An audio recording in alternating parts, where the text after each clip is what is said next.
Hello students, कैसे हैं आप सब। आशा करती हूँ आप अच्छे होंगे और अच्छे से अपनी पढ़ाई कर रहे होंगे। मैं मोनिका रावत आपका स्वागत करती हूँ आईसीटी वर्चुअल क्लासरूम देहरादून में। बच्चों, आज हम क्लास 12 का जो आपका सब्जेक्ट है फिजिक्स, उसका चैप्टर वेव ऑप्टिक्स को ही कंटिन्यू करेंगे। तो बच्चों, लास्ट लेक्चर में हमने यंग डबल स्लिट एक्सपेरिमेंट को समझा था। हमने ये देखा था कि किस तरीके से जो आपका इस एक्सपेरिमेंट से कंस्ट्रक्टिव और डिस्ट्रक्टिव इंटरफेरेंस के कॉन्सेप्ट को हमने देखा था, उसका कॉन्सेप्ट समझा था। आज हम इसके आगे का जो टॉपिक है उसे कंटिन्यू करेंगे, यानी हम इसके लिए जो आपका कंस्ट्रक्टिव और डिस्ट्रक्टिव इंटरफेरेंस है, इसके लिए हम डेरिवेशन करेंगे। तो बच्चों, अब हम चलते हैं अपने स्मार्ट बोर्ड की तरफ। तो बच्चों, लास्ट लेक्चर में हमने यंग डबल स्लिट एक्सपेरिमेंट को समझा था। ठीक है, हमने इस एक्सपेरिमेंट को समझा था कि किस तरीके से यंग ने कोहेरेंट सोर्स बनाया, और जब उसने कोहेरेंट सोर्स बनाया तो उसने किस तरीके से कंस्ट्रक्टिव और डिस्ट्रक्टिव जो आपके इंटरफेरेंस है उसको समझा, उसके कॉन्सेप्ट को दिखाया। अब हम क्या कर रहे हैं, जो आपका ये टॉपिक है इसका हम डेरिवेशन कर रहे हैं, यानी कंस्ट्रक्टिव और डिस्ट्रक्टिव इंटरफेरेंस के लिए हम जो है कंडीशंस को हम फाइंड कर। तो हम ये मान लेते हैं कि हमारे पास दो कोहेरेंट सोर्स है। क्या है? दो कोहेरेंट सोर्स है। ठीक है,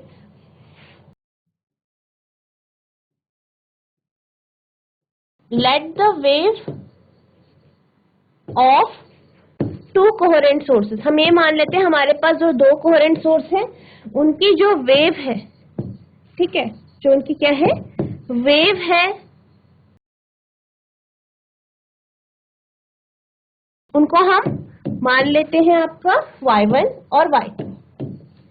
तो हम ये मानते हैं कि जो ये दो कोहेरेंट सोर्स है इनकी जो वेव है, ठीक है, वो आपकी जो है y1 और y2 है।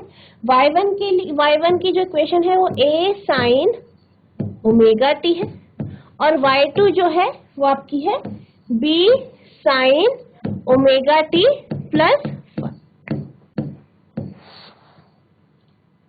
जिसमें आपका a और b जो है वो एम्पलीट्यूड है आपकी वेव्स का, और जो आपका फाई है ये क्या है, आपका कांस्टेंट फेज डिफरेंस है। क्या है? Constant phase difference. अगर हम सुपरपोजिशन का प्रिंसिपल ले, यानी अगर हम सुपरपोजिशन का प्रिंसिपल देखें अकॉर्डिंग टू सुपरपोजिशन प्रिंसिपल,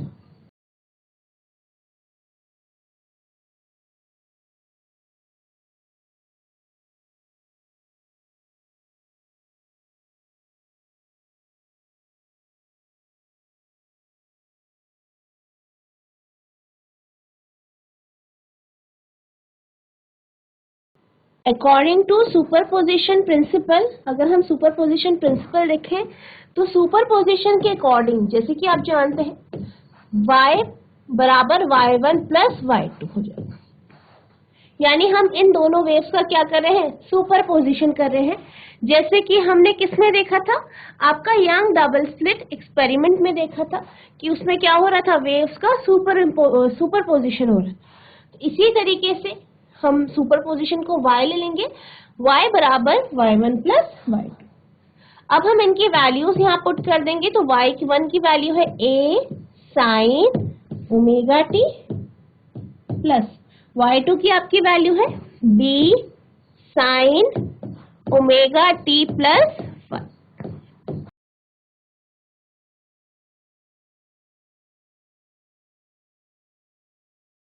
तो अब हमने ये वैल्यूज पुट कर दी है। अब हम क्या करेंगे, हम साइन a प्लस b का फॉर्मूला लगाएंगे। तो आप ये जानते हैं कि जो आपका साइन a प्लस b जो है, जब आप इसे खोलते हैं तो आपके पास आता है sine a cos b plus cos a sine b। ठीक है, ये आपका क्या होता है, फॉर्मूला होता है। इसी तरीके से आप क्या करेंगे, जो इसका सेकेंड पार्ट है, जो दूसरा हिस्सा है b sin omega t plus five, इसको आप खोल देंगे तो आपके पास क्या आएगा, a sin omega t plus b sin omega t cos five plus b cos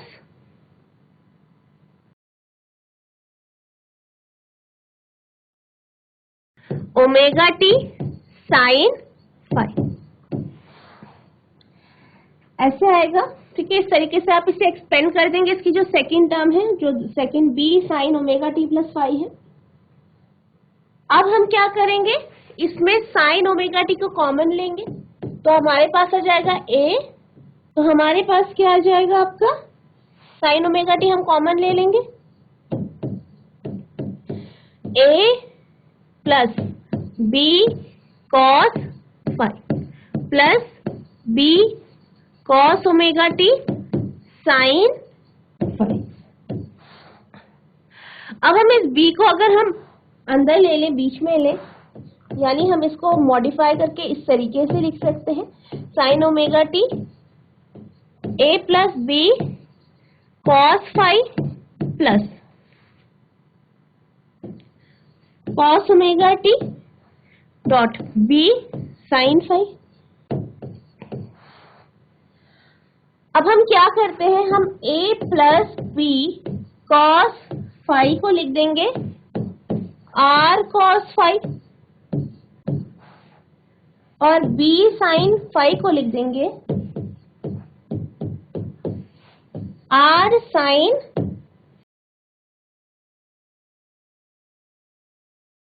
हम क्या करेंगे, a plus b cos five को लिख देंगे r cos थीटा और b sin फाइव को लिख देंगे r sin। अब हम इन वैल्यूज को आपकी इक्वेशन में पुट कर देंगे। ये आपकी पहली इक्वेशन, पहला समीकरण है, ये दूसरा समीकरण है और ये तीसरा समीकरण है। अब हम क्या करेंगे, हम दूसरे और तीसरे समीकरण को पहले समीकरण में रख देंगे, तो हमारे पास आ जाएगा y बराबर sine omega t r cos theta plus cos omega t r sin theta. हमने क्या किया, हमने जो है a plus B cos theta की जो वैल्यू है उसकी जगह r cos थीटा रख दिया और b sin थीटा फाइव की जगह r sin फाइव रखा। तो जब हमने ये वैल्यूज रख दी तो हमारे पास इक्वेशन इस तरीके से आपकी आ गई।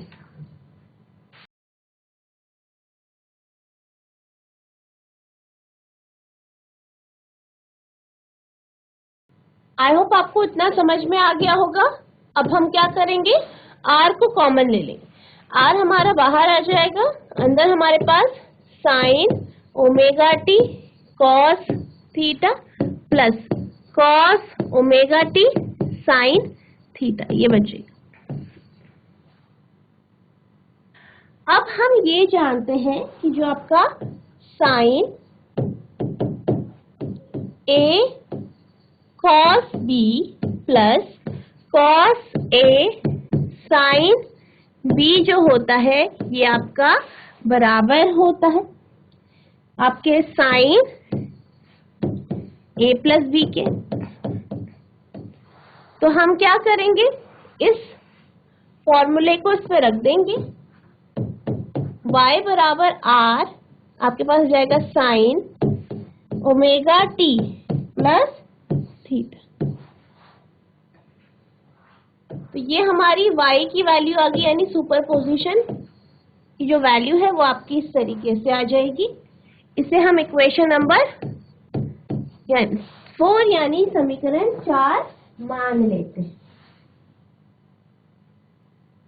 अब हम क्या करते हैं, जो हमारी इक्वेशन हमने ली सेकंड और थर्ड, 2 और 3 समीकरण है, इनको स्क्वायर करके इनको स्क्वायर करके हम ऐड करेंगे, यानी अब हम लिखेंगे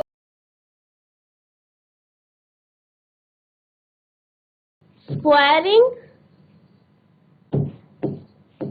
2 and 3 एंड एडिंग, यानी जो आपकी इक्वेशन 2 और 3 है उसे हम स्क्वायर करेंगे और इन्हें ऐड कर देंगे। तो हमारे पास आ जाएगा r square cos square theta plus r square sine square theta बराबर आपका a plus B cos phi का square plus b sine phi का स्क्वायर। तो हम क्या करेंगे, हमारे पास जो इक्वेशन आएगी वो इस तरीके से आ जाएगी।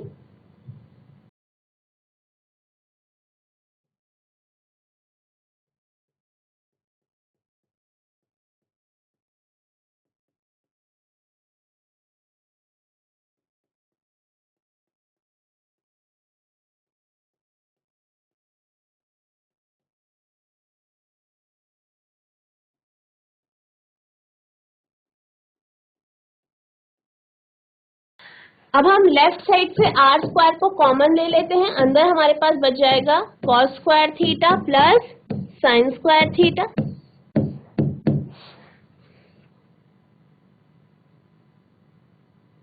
और ये आपका हो गया a plus B cos phi का whole square plus b sine square phi या साइन फाई का स्क्वायर। तो पहले हम लेफ्ट साइड को देख लेते हैं, ठीक है। तो आप जानते हैं कि cos square theta plus sine square theta आपका 1 हो जाता है।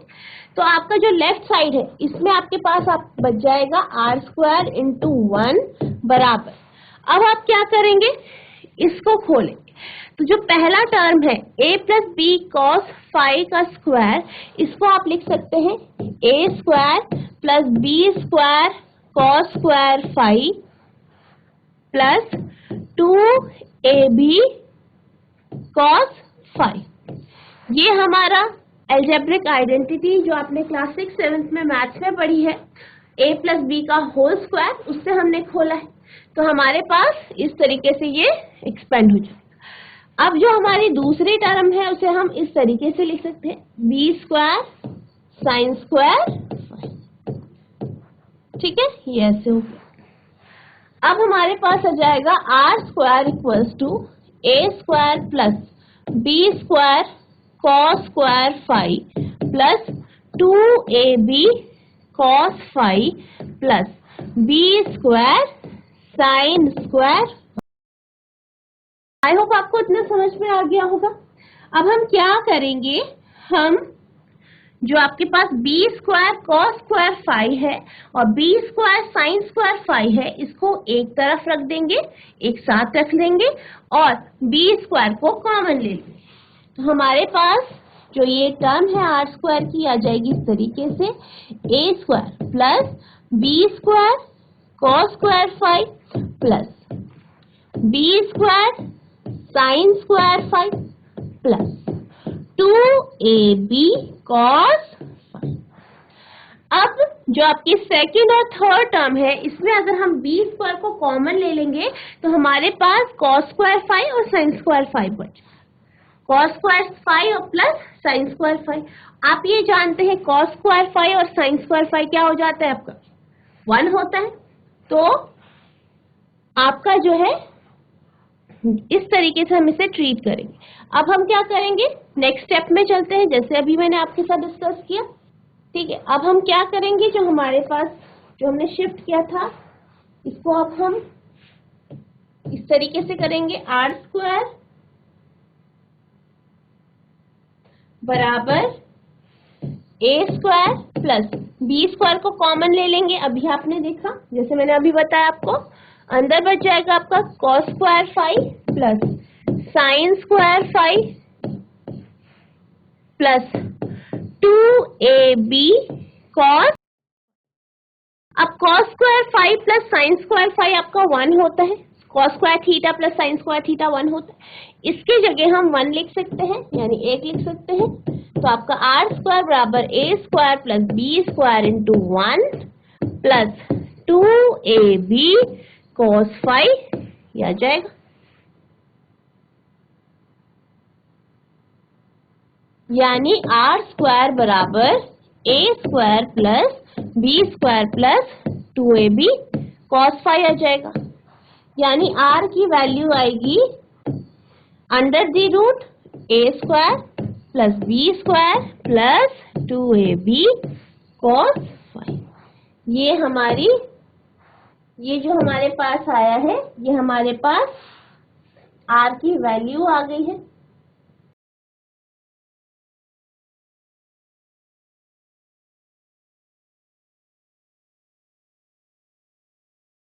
ये हमारे पास आर की वैल्यू आ गई।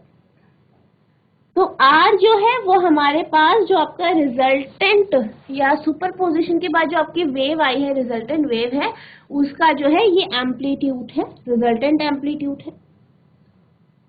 अब हम ये जानते हैं कि जो आपका इंटेंसिटी होती है,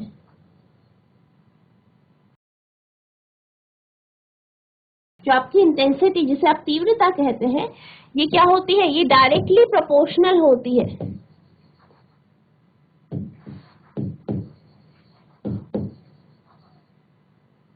ये डायरेक्टली प्रोपोर्शनल होती है आपके एम्पलीट्यूड से।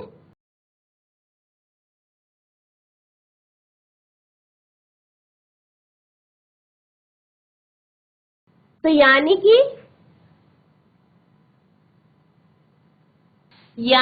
I1 जो है वो आपका बराबर हो जाएगा के ए स्क्वायर के, क्योंकि I1 के लिए जैसे हमने स्टार्टिंग में और जो हमने वेव ली Y1 उसके लिए हम इंटेंसिटी अगर I1 लेते हैं तो इसके लिए जो है जो I1 की वैल्यू होगी वो के ए स्क्वायर के बराबर होगी। ए क्या है? आपका Y1 का एम्पलीट्यूड। I2 की बात करें तो इसकी वैल्यू होगी के बी स्क्वायर, ठीक है, क्योंकि I2 जो है वो आपकी इंटेंसिटी है Y2 वेव की और उसका जो एम्पलीट्यूड है वो b है। अगर हम रिजल्टेंट की बात करें, IR इंटेंसिटी का जो रिजल्टेंट है इसकी बात करें तो ये आपका के आर स्क्वायर के बराबर हो जाएगा। और जैसे कि अभी मैंने आपको बताया आर क्या है, जो आपकी रिजल्टेंट वेव है उसकी क्या है? एम्पलीट्यूड है। तो आर आपका रिजल्टेंट वेव का एम्पलीट्यूड है, तो आप इसे इस तरीके से, तो अगर हम इस पे आर की वैल्यू रख दें तो आपके पास आई आर बराबर हो जाएगा, ठीक है, वैल्यू रख देंगे आप, आर स्क्वायर की जगह आप रख देंगे A square plus B square plus 2ab cos, ठीक है। तो आई आर जो हो जाएगा आपका बराबर हो जाएगा के ए स्क्वायर, ये आएगा आपके पास आई आर बराबर k a square plus k b square plus 2kab cos phi। K square की जगह हम लिख देंगे आपका I1, के बी स्क्वायर की जगह हम लिख देंगे आपका I2। अब हम क्या कर सकते हैं? के को आप अंडर रूट के मल्टीप्लीकेशन में लिख सकते हैं, ठीक है। आपका जो a है, ठीक है, a किसका स्क्वायर है? आपका अंडर द रूट a का, और b किसका स्क्वायर है? Under the root b। आप इसको कुछ इस तरीके से एक्सपेंड कर सकते हैं। अब हमारे पास अगर हम देखें तो आ जाएगा I1 plus I2 plus 2 under the root ले लो आप के, इसको इसके साथ ले लो a का स्क्वायर, इसी तरीके से ये और आपके जो under the root b square है इसे ले लेंगे k under the root b का स्क्वायर और आपका कॉस। अब I1 प्लस I2 प्लस 2, अगर हम के अंडर द रूट ए के होल स्क्वायर की इस टर्म की अगर हम बात करें, किसकी बात करें? आपका जो ये टर्म है,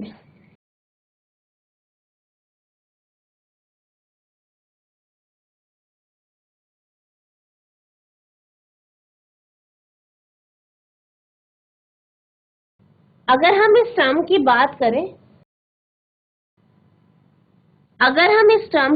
करें तो 2√ka² जो है, आप ये जानते हैं ka², आप यहाँ देख सकते हैं I1 के बराबर होता है, तो हम लिख सकते हैं 2 इंटू √, ka² क्या हो गया आपका I1, kb² क्या हो गया आपका I2 के बराबर, और cos phi, यानी IR की जो वैल्यू आएगी वो आपकी I1 plus I2 plus 2 √I1 into √I2 cos phi आ जाएगी। यानी हम ये कह सकते हैं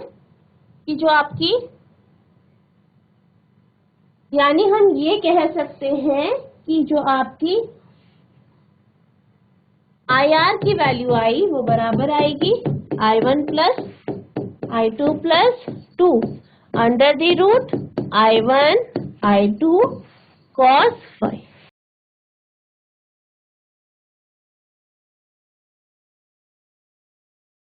अब हम बात करते हैं कंस्ट्रक्टिव इंटरफेरेंस की।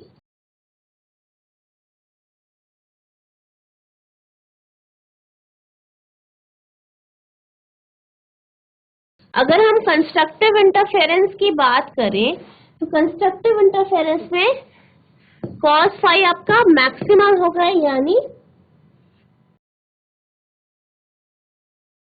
cos phi की जो मैक्सिमम वैल्यू होती है वो आपकी +1, यानी आपका धनात्मक 1 होता है।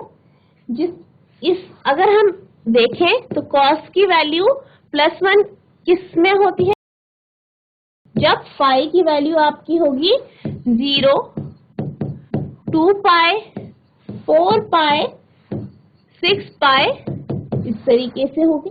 यानी phi की वैल्यू आपकी कितनी होनी चाहिए, 2n पाई। इस कंडीशन में ही कंस्ट्रक्टिव इंटरफेरेंस होगा, यहाँ पे n की वैल्यू आपकी आ जाएगी 0, 1, 2। तो ये आपकी कंस्ट्रक्टिव इंटरफेरेंस की कंडीशन है।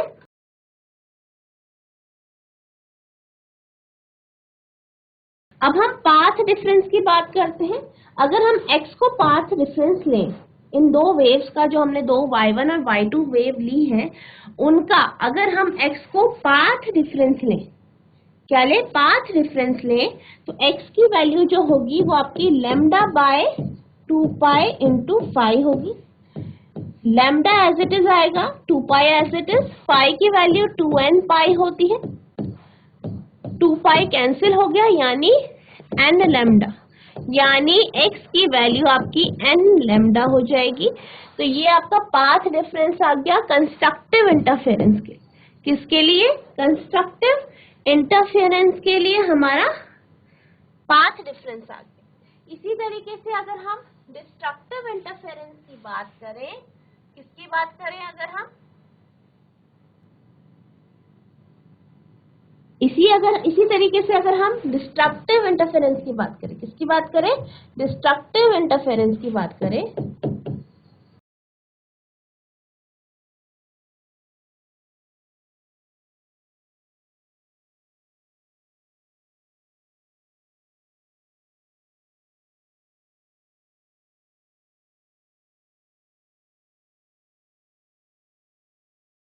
डिस्ट्रक्टिव इंटरफेरेंस की बात करें तो I की वैल्यू हो जाएगी आपकी मिनिमम,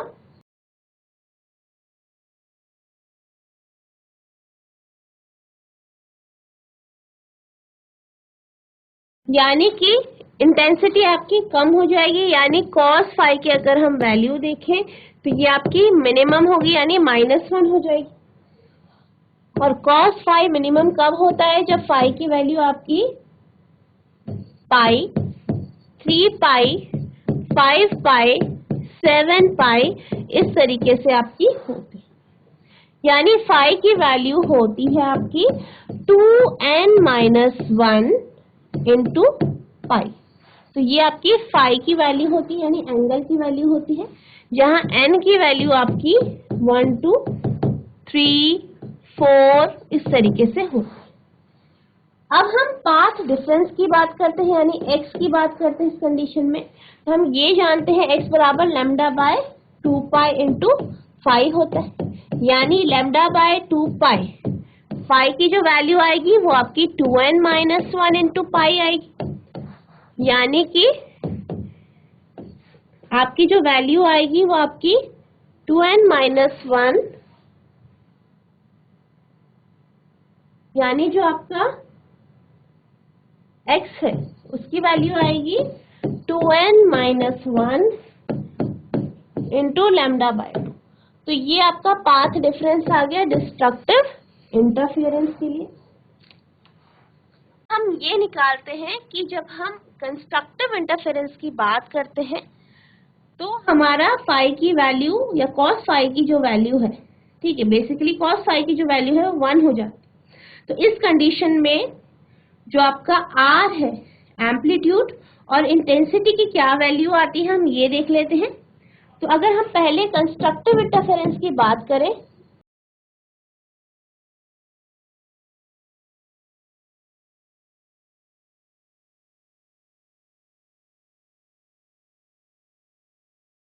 तो आप ये जानते हैं R बराबर a square plus B square plus 2ab cos phi होता है। cos फाई मैक्सिमम कब होता है? जब cos फाई की वैल्यू 1 होती है। हम यहाँ 1 रख देंगे तो हमारे पास जो R की वैल्यू आएगी वो आपकी under the root a square plus B square plus 2ab आएगी, यानी R की value under the root a plus b का होल स्क्वायर, यानी R की वैल्यू आपकी a प्लस b आ जाएगी, यानी जो आपका R है वो दोनों वेव के एम्पलीट्यूड के सम के बराबर है, यानी इनके जो आपके दो वेव है उनके जो एम्पलीट्यूड है उसके योग के बराबर,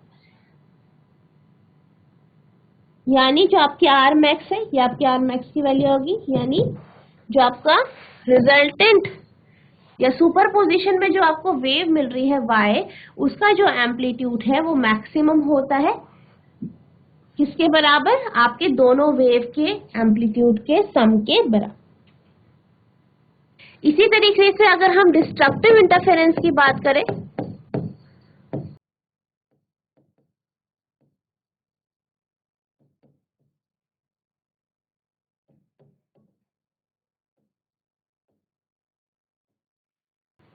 तो R की जो वैल्यू होगी वो आप जानते हैं मिनिमम होती है, तो यानी a square plus B square plus 2ab cos phi की वैल्यू मिनिमम होगी, यानी -1 हम ले लेते हैं, यानी कि a square plus B square minus 2ab हो जाएगी, यानी R की value under the root a minus b का होल स्क्वायर हो जाएगी, यानी R मिनिमम जो आपका आया है वो आपका a माइनस बी। यानी इससे हमें ये पता चलता है कि जो आपका सुपरपोजिशन है, सुपरपोजिशन में जो आपका एम्पलीट्यूड है उसकी वैल्यू मिनिमम होगी और किसके बराबर होगी? दोनों वेव के एम्पलीट्यूड के सबट्रैक्शन, ठीक है, उनके सबट्रैक्शन के बराबर होगी, यानी a माइनस बी हो। अब हम इंटेंसिटी की अगर हम बात करें कंस्ट्रक्टिव इंटरफेरेंस के केस में, तो आपकी जो इंटेंसिटी है वो मैक्सिमम होगी। कब होगी? जो आपके आई मैक्स है वो किसके बराबर होगा? किसके प्रोपोर्शनल होगा? आपके आर मैक्स के स्क्वायर के बराबर हो, इसके प्रोपोर्शनल होगा, यानी जो आई मैक्स है उसकी जो वैल्यू आ जाएगी कंस्ट्रक्टिव इंटरफेरेंस में वो आ जाएगी k इंटू ए प्लस बी का होल स्क्वायर। आर की जगह हम रख देंगे a प्लस बी, तो ये आपका आई मैक्स की वैल्यू आ जाएगी। इसी तरीके से अगर हम डिस्ट्रक्टिव इंटरफेरेंस की बात करें, किसकी बात करते हैं? डिस्ट्रक्टिव इंटरफेरेंस की, ठीक है। सेकंड केस जो है हमारा डिस्ट्रक्टिव इंटरफेरेंस की बात कर रहे हैं, जिसमें हमने R की वैल्यू निकाली है तो इस केस में अगर हम इंटेंसिटी निकालें आई मिनिमम, वो आपका बराबर होगा,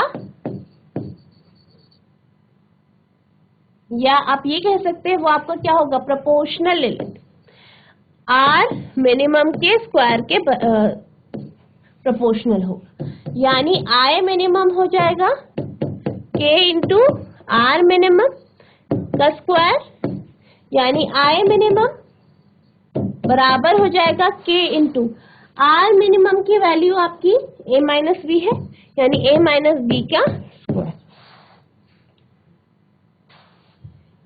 तो ये हमारी दो वैल्यूज आ गई। अब हम इनका रेशियो ले लेते हैं।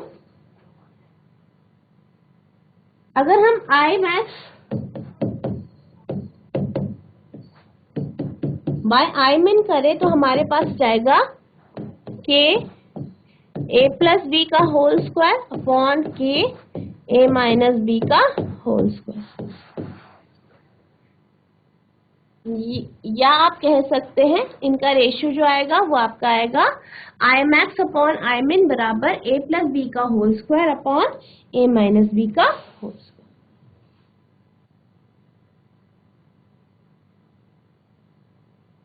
अब अगर हम आर मैक्स और आर मिनिमम की जो हमने अभी वैल्यू निकाली, इन दोनों में अगर आपके दोनों जो आपके वेव्स हैं, ठीक है, जिनका सुपरपोजिशन हो रहा है, अगर दोनों का एम्पलीट्यूड सेम होता है, एम्पलीट्यूड सेम होता है, एक जैसा होता है, जैसे कि अगर हम ये लें कि जो दोनों वेव है उन दोनों का एम्पलीट्यूड ए है, तो इस कंडीशन में जो आपके पास आर मैक्स आएगा कब, जब ए और बी यानी दोनों वेव के एम्पलीट्यूड बराबर होंगे, तो आर मैक्स आपका आ जाएगा ए प्लस बी, यानी ए प्लस ए, जिसे आप क्या लिख सकते हैं, 2a लिख सकते हैं। इसी तरीके से अगर हम मिनिमम की बात करें, आर मिनिमम की, तो a प्लस बी जो है आपका, सॉरी a माइनस बी होगा इस कंडीशन में, तो ये जो है बराबर हो जाएगा a माइनस ए के, यानी 0 के, यानी आर मैक्स की वैल्यू जब दोनों वेव का एम्पलीट्यूड बराबर है वो 2a हो जाएगी, और आर मिनिमम की वैल्यू जब दोनों वेव के एम्पलीट्यूड बराबर है तो 0 हो जाएगी।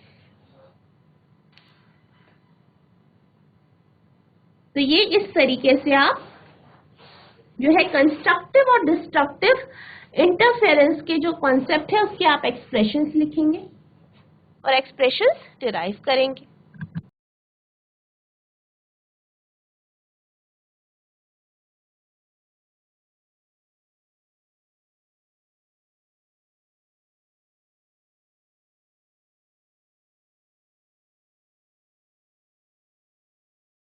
तो बच्चों, आज हमने यंग्स डबल स्प्लिट एक्सपेरिमेंट में कंस्ट्रक्टिव और डिस्ट्रक्टिव इंटरफेरेंस के कॉन्सेप्ट्स को समझा और उसको डिराइव किया। आई होप जो आज हमने समझा सुपरपोजिशन के कॉन्सेप्ट से जो हमने आर की वैल्यू निकाली है, इंटेंसिटी की जो वैल्यूज निकाली है दोनों कंडीशन में, वो आपको अच्छे से समझ में आ गई होगी। आपको इस डेरिवेशन को प्रैक्टिस करनी है, लिख लिख के रिवाइज करना है। तो बच्चों, आज के लिए बस इतना ही। मिलते हैं आप नेक्स्ट सेशन में। तब तक के लिए thank you and have a nice day.